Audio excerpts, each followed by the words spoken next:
I'm about to tell you something that might shock you. I'm angry about Marvel Rivals, but not because my favorite hero isn't in the game, it's not about microtransactions, and it definitely isn't because the game is bad. I'm angry because I didn't play it sooner. I know, it sounds like a weird thing to be upset about, right? But let me explain how I got to this point starting from the moment you launch the game. Getting into a match on your own is fast, about 90 seconds if you skip the intro video. If you want to play with friends, it's just as easy and adding a friend doesn't take much longer.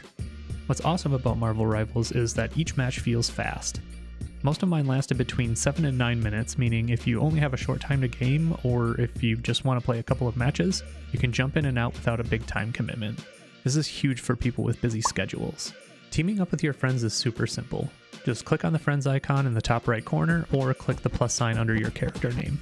From there, you can search your friend's name and right-click on them to see a bunch of options, like inviting them to your group, requesting to join them, checking their career stats, adding them as a friend, or even spectate them. You can even block or report them, but you may want to stay away from those last two options since it'll make it a little bit harder to play together. The great thing about Marvel Rivals is that it's easy to pick up no matter which character you're playing as. But before I get into that, let me tell you about the tutorials. There are 5 different tutorial paths you can follow to learn how the game works. There's a basic one to show you the gameplay, a hero tutorial to teach you the unique abilities of each hero, and game mode tutorials for domination and convoy. These tutorials make sure that you're not lost when you start playing. On top of those options, there's a practice range, but there's an even better option to get a feel for things. It's a separate mode called Practice vs AI. It allows you to play bots at your chosen difficulty, giving you the feel of a real match. If you skip the tutorials though, don't worry. The objectives of each match are shown in the top left corner, and there's helpful markers and indicators throughout so you'll always know what's going on. The game doesn't have a traditional story, but does include seasonal events. Seasonal events consist of multiple missions that ultimately complete the larger goal and offers rewards for completing them. In addition to seasonal events, there are daily missions and challenges. Challenges range from a couple of days to more than a month, as where daily challenges are, well, daily. There's also a battle pass in Rivals that allows players to unlock items with chrono tokens as they progress.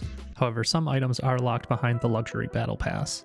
The standard version of the pass is 990 lattice, which is the game's premium currency. That's roughly $10 US.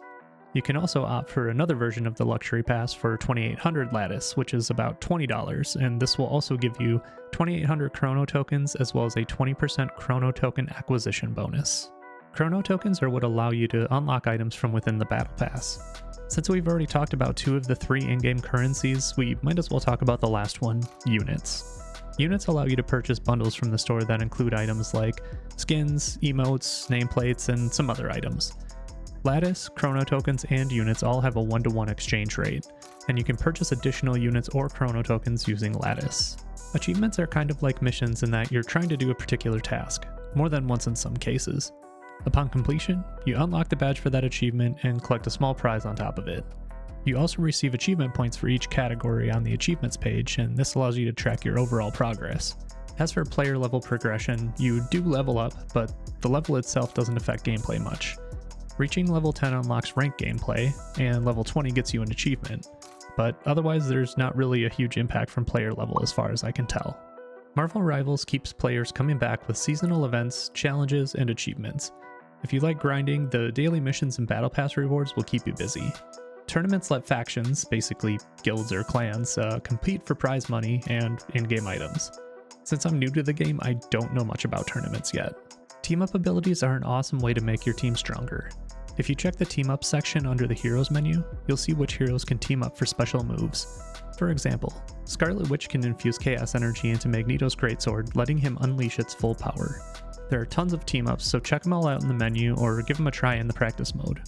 There are lots of game modes to try like Doom Match or Conquest, which are Deathmatch and Team Deathmatch respectively. A limited time mode swaps out regularly, but the main attractions are Quick Match and Competitive, where you can play Convoy, Domination, or Convergence. You can also create custom games, which could be fun for LAN parties or small tournaments with friends. Remember when I said it's easy to jump in as nearly any character? Well, at the time of this video there are 37 heroes in game.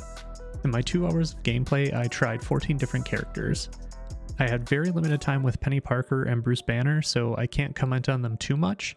However, I played Bruce Banner for 2 minutes and didn't enjoy it. Maybe I need more practice, but it just felt bad.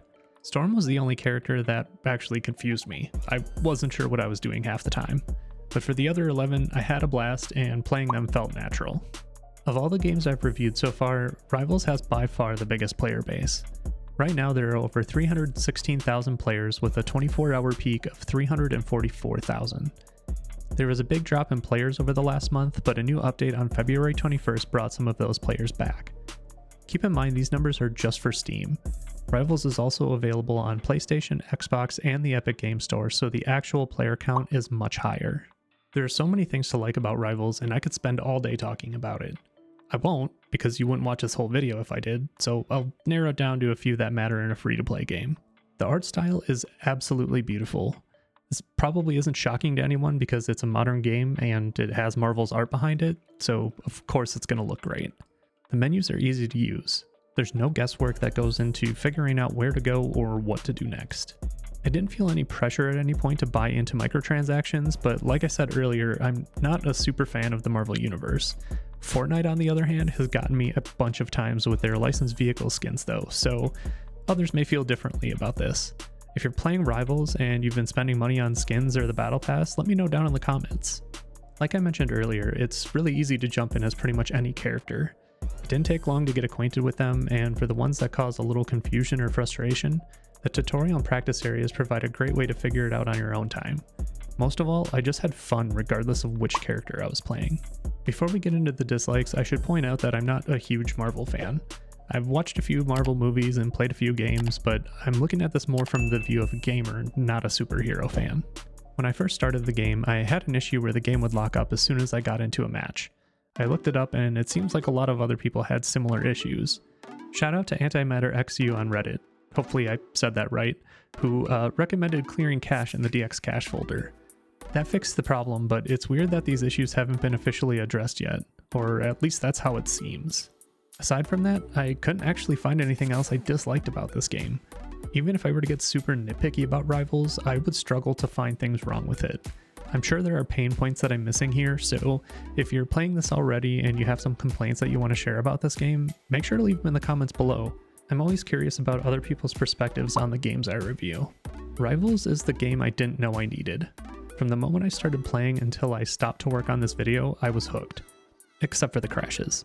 It gave me a level of excitement for gaming that I haven't felt in a long time. If you haven't been able to tell by the entirety of this video, I love everything about this game. That's why I'm angry I didn't play it sooner.